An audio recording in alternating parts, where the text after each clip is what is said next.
If you're unsure about what weapons to buy in the Elite Dangerous Odyssey Alpha test, then stay tuned because today I'm going to give you a brief overview of the different weapon options. Today's video is brought to you by GameGlass. GameGlass allows you to take control of your ship from a tablet or phone. Not only that, but you also get on-screen information about your ship, your targets, and the world around you. So gone are the days where you have no more room for your key bindings, or you have to alt-tab out of the game to look up market data. On top of that, GameGlass also works with Star Citizens, so follow the link in the video description and try GameGlass for free. If you like it and want more shards and features, you can buy them individually, or you can subscribe to GlassPass. Use offer code DTEA on checkout and get 5% off your first purchase. Hello ladies and gentlemen, and welcome back to Elite Dangerous Odyssey Alpha Phase 1. We have a number of weapons available in-game. They have different characteristics, they perform slightly differently, so I want to give you a breakdown of the different weapons so that you can make a choice about which one to buy. And we're going to start out with the Karma P15. This is a pistol type weapon, meaning it goes into your secondary weapon slot. It's a semi-automatic, it's the only semi-automatic weapon we have available right now. All the others are either burst or full automatic. I'm going to come back to that in a second.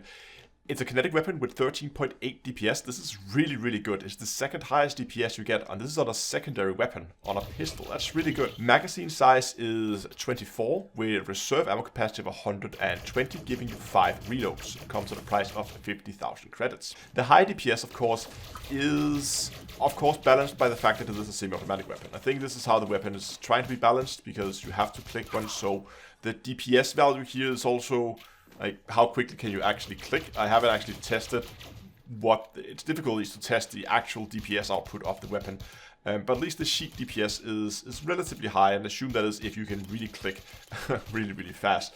So you might not actually see that huge of a difference, at least that's my experience, that the effective DPS you see from this weapon is not that different from many of the other kinetic options.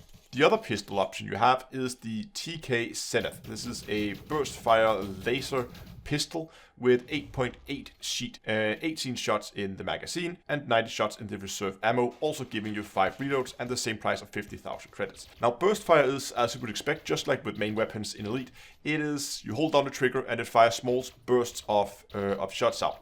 Now I have found this to be a okay pistol for taking down shields. It is laser, meaning thermal, so it's good against shields, but it also does seem to have a little bit of jitter. So like ranges on the pistols generally is okay, but you probably shouldn't expect to snipe people with them. If we move up to the primary weapons, we have two main categories of primary weapons, and there's a special weapon we're going to come to last, but the two main categories here are carbine and rifle. And as you would expect, the carbines are closer range weapons, often with a very high rate of fire. The first carbine we have is the kinetic option. This is the Karma C44. This is also a burst fire weapon, so just like the pistol, you hold it down, it fires small bursts. And this comes in at 8.7 sheet DPS with a magazine size of 60 and reserve ammo of 360.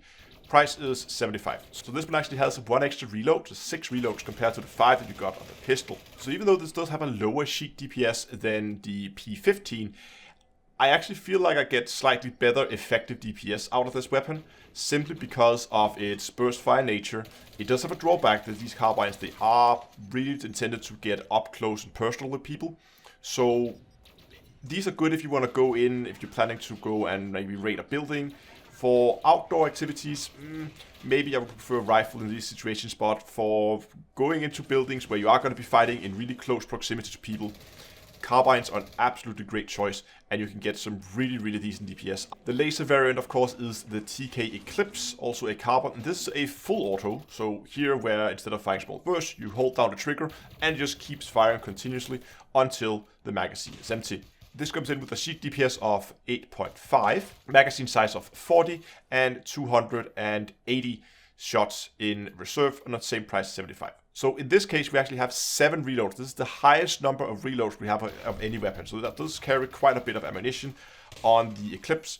And in a similar fashion, it is really intended for short range. It has quite a bit of jitter when you fire it. It's a little bit all over the place. So again, don't expect to go long range with these weapons, but for raiding buildings, solid choice. And then we get to the rifle options. And the kinetic rifle option is the Karma AR-50. This is a full automatic kinetic rifle with 9 sheet DPS, 40 shots in the magazine and 200 shots in reserve ammo, giving it 5 reloads. And the price tag is 125,000 credits. Now, the rifles are really good, all-rounded, balanced weapons. They do decent damage at both short, medium, and long range. You can definitely snipe with these if you do shoulder it.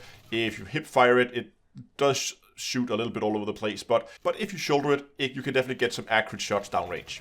Personally, I prefer the rifles because they're so much more versatile. So regardless of whether I'm going to snipe someone across the base or if I'm trying to raid a building, they are good, solid, and they will perform. So I think rifle options are really good. Laser rifle option is the TK Affiliate. This is a burst fire laser with also 9 DPS, so exactly the same as we got on the AR-50. 25 shots in the magazine, 150 shots in reserve ammo, giving you 6 reloads, and the same price tag of 125,000 credits. There's really not much to say about the Affiliate. It is burst fire, so if you prefer full auto, well, then you're gonna go with the AR-15. I don't really mind the burst fire, I think it works okay.